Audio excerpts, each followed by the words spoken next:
আজি জুবিন গাৰ্গৰ মৃত্যুৰ গোচৰটো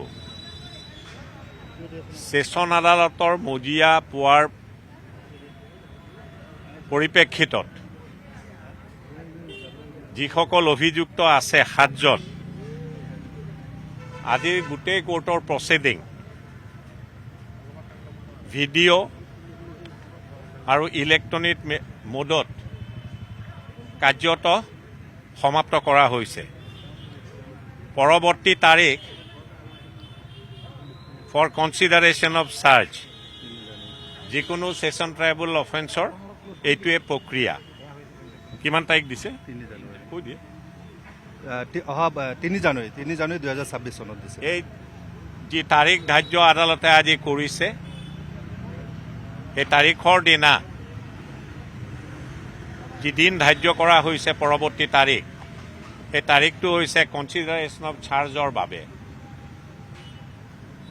সেই তাৰিখত আছামী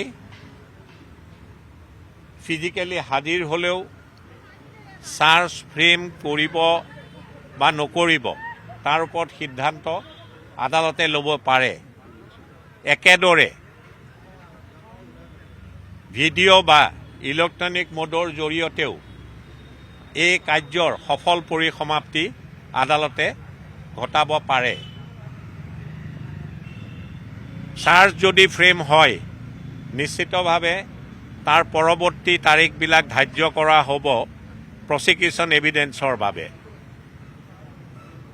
আৰু প্ৰচিকিউশ্যন এভিডেন্সৰ বাবে যি ধাৰা BNSSত সন্নিৱিষ্ট হৈ আছে তাত লিপিবদ্ধ আকাৰত আছে যে টোটেল প্ৰচিকিউশ্যন উইটনেছ 394 জন।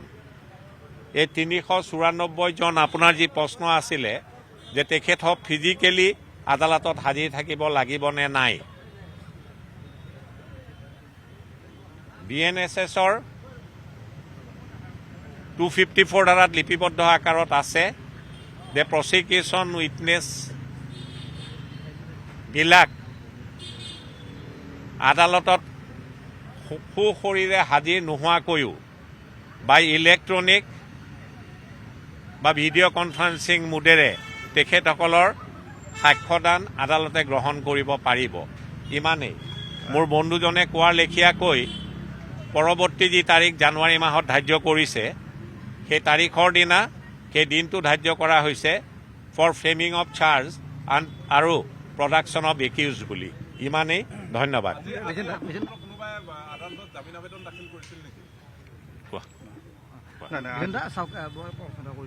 এই চৰকাৰৰ ফালৰ পৰা কোৱা হৈছে স্পেচিয়েল কোৰ্ট বা ফাষ্ট ট্ৰেকৰ বাবে আবেদন কৰিব, তেনেকুৱা আবেদন এতিয়ালৈকে আহিছে নেকি? আজি যি কাৰ্যক্ৰমণিকা আদালতত মজিয়াত সম্পূৰ্ণ হৈছে তাৰ ওপৰত যি তাৰিখ ধাৰ্য কৰিছে মোৰ বন্ধু অপূৰ্ব শৰ্মাই আপোনালোকক ইতিমধ্যে জ্ঞাত কৰিছে। আন বিষয়বস্তুৰ ওপৰত আজিৰ তাৰিখত আদালতৰ কাৰ্যক্ৰমণিকাৰ বাহিৰত বক্তব্য ৰখাটো সমীচীন নহ'ব। ইমানেই।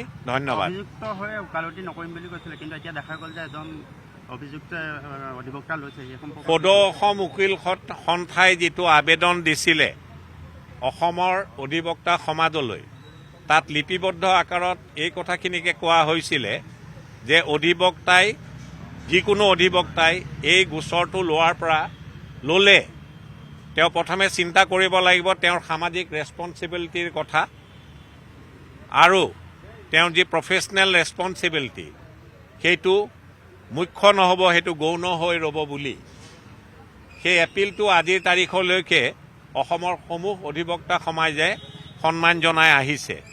আজি যদি কোনোবা অধিবক্তাই কাৰোবাৰ হৈ এই অভিযুক্তসকললৈ গোচৰ ল'বলৈ ওলাইছে তাত সদৌ অসম উকিল সন্থাৰ কৰণীয় একো নাই, কাৰণ সদৌ অসম উকিল সন্থাই যি আবেদন জনাইছিলে পুনৰবাৰ দোহাৰিলোঁ তাত কোৱা হৈছিলে যে অসমৰ অধিবক্তা সমাজখনে ছ'চিয়েল ৰেছপন্সিবিলিটিক তাক ফ্ৰণ্ট ছিট দিব লাগে আৰু তেখেতসকলৰ যি প্ৰফেচনেল ৰেছপন্সিবিলিটি তাক বেক ছিট দিব লাগে। ইমানেই। ধন্যবাদ। আপুনি বিচৰা বাতৰি পাব কেৱল নিউজ 18 এপত। নিউজ 18 এপ ডাউনলোড কৰিবলৈ স্কেন কৰক এই QR কোড। গুগল প্লে ষ্টৰতো পাব এই নিউজ 18 এপ।